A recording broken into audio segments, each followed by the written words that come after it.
Welcome back, deep divers. Ready for another plunge into the depths of history's mysteries? Always. Especially when it's a case as intriguing as the one we're tackling today. I'm talking about the Mary Celeste, of course. A ship found drifting and deserted way back in 1872.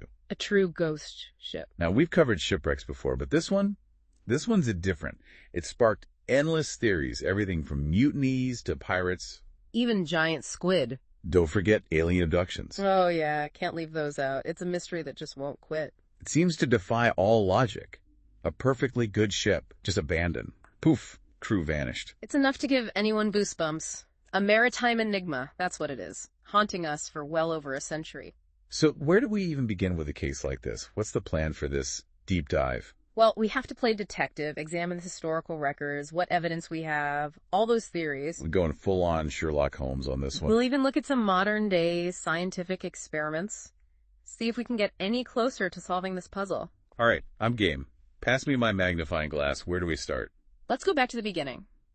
Before the Mary Celeste, this ship was known as the Amazon, built in Nova Scotia. Ah, so she had a life before the mystery. Always love a good backstory. What was she like? Well, her early years weren't exactly smooth sailing. Do tell. Collisions, almost wrecked a couple of times, a whole lot of drama for one ship. But she was repaired, renamed the Mary Celeste, and given a big makeover, a refit, in 1872. So not some creaky old thing about to fall apart. This was a ship in her prime. Exactly. Capable of handling the open ocean, which makes the abandonment even more baffling. Right, because if she was falling apart, maybe they'd have reason to leave. But, okay, this is where it gets really interesting. The captain, Benjamin Briggs. What do we know about this guy? He was known as a devout, experienced seaman, a family man, too. Oh. Sailing with his wife and daughter, he wasn't the kind to take unnecessary risks, and he'd carefully chosen his crew for their reliability and competence. So not the type to just jump ship on a whim? Nope. Which leads us to the ship that found the Mary Celeste adrift. The De Gracia, captained by David Morehouse. He and Briggs were acquainted, sailing similar routes. Now, how the Mary Celeste was found, that's crucial here. Like a crime scene, right? Paint me a picture. What did they see? Imagine you're approaching this seemingly abandoned vessel. The sails are partly set, some of the rigging is damaged, but overall, she's seaworthy. Plenty of food and water, personal belongings, everything untouched. No signs of a struggle, no violence. So no pirates, no mutiny where everyone's fighting for their lives. Exactly. But here's the thing. The last entry in the logbook is 9 days before. Places them hundreds of miles away from where she was found, and the lifeboat. Missing. Now, that is strange. Seaworthy ship, a calm abandonment, a missing lifeboat. What does it all mean? This is a real-life detective novel we're talking about. That's the million-dollar question. To even try and answer that, we need to look at what happened next. The Mary Celeste was taken to Gibraltar for a salvage court hearing. Just salvage court? What exactly is that? I'm sure our listeners would want to know. Right. So these hearings are held to figure out what happened to a salvaged ship. Who gets paid for finding it? In this case, it was all about understanding how the Mary Celeste was abandoned and what reward Captain Morehouse and his crew would get. Okay, so a maritime courtroom for a ship with no crew. Makes sense. What happened there? This is where things get interesting. We've got a colorful character entering the scene. Frederick Solly Flood, the Attorney General of Gibraltar. Ooh, drama. Tell me more about this guy. Flood was absolutely convinced there was foul play involved. He zeroed in on the cargo. 7,701 barrels of industrial alcohol. Alcohol. He suggested a mutiny fueled by, drunken rage or some kind of conspiracy involving Captain Morehouse. He suspected the guy who found the ship. That's a twist. Keep in mind, this was the 19th century. The idea of a crew just vanishing, it was almost unthinkable. People wanted a more dramatic explanation. But did Flood have any evidence to back up his claims? He tried. Pointed to some supposed bloodstains, scratches on the ship, as proof of a fight. Even claimed Morehouse messed with the ship's compass to create a false trail. But in the end, his theories fell apart. No smoking gun, huh? None whatsoever. Scientific analysis showed those bloodstains weren't blood at all. A U.S. Navy captain who inspected the Mary Celeste said the damage was normal wear and tear for a ship at sea. There was no sign of a struggle, no reason for Briggs to disappear, and no reason for Morehouse to damage a ship he was trying to salvage. So Flood was really reaching for an explanation. But I bet his accusations didn't do Morehouse any favors. You're right.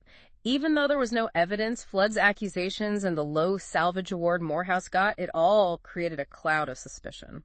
So the Gibraltar hearings, meant to clear things up, just made the mystery even bigger. But if it wasn't foul play, what are we left with? Why would a captain like Briggs abandon a perfectly good ship?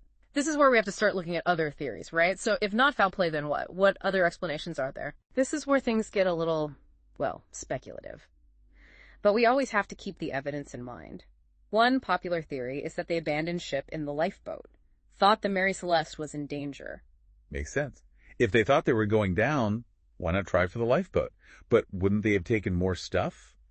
Supplies, important documents, maybe some navigation tools? Exactly. That's what makes this theory tricky. They left valuables behind.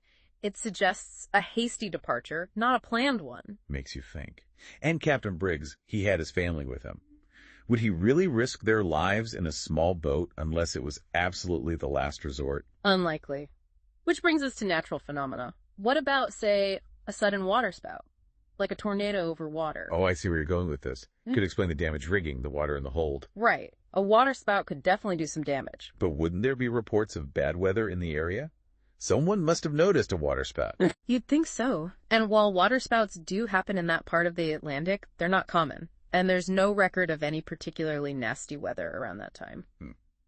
Okay, so possible, but not a sure thing. What about that water in the hold? Could that have spooked the crew? Made them think they were sinking? That's where the sounding rod comes in, remember that? Ah, the dipstick for the ship, right?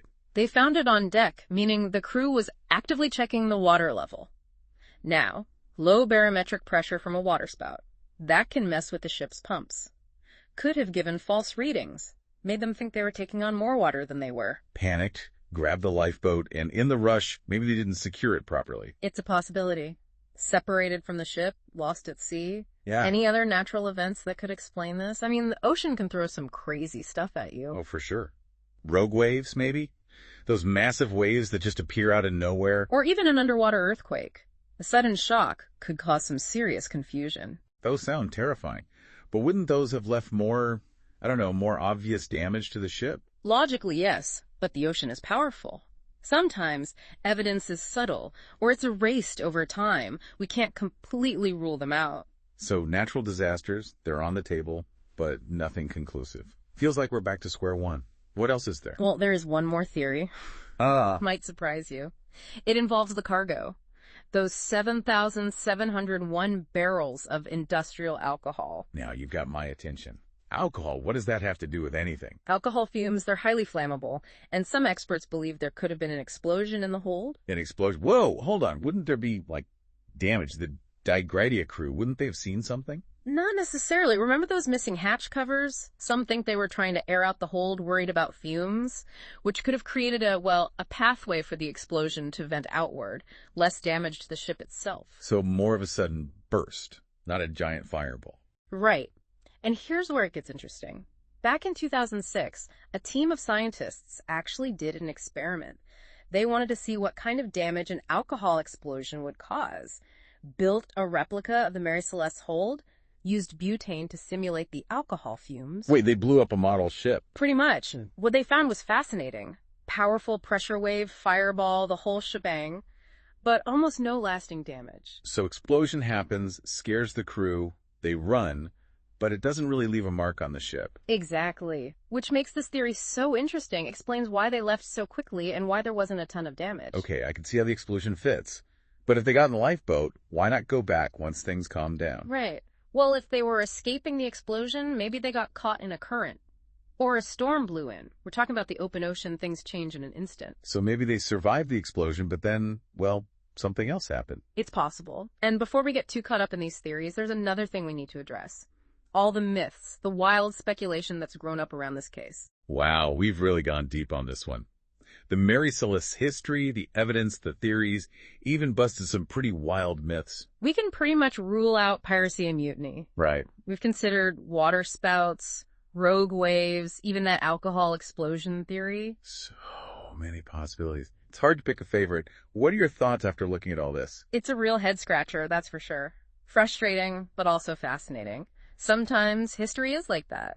We have to work with what we've got and try to put the pieces together. So, if you had to put on your detective hat, and pick the most likely scenario, which one would it be? For me, the explosion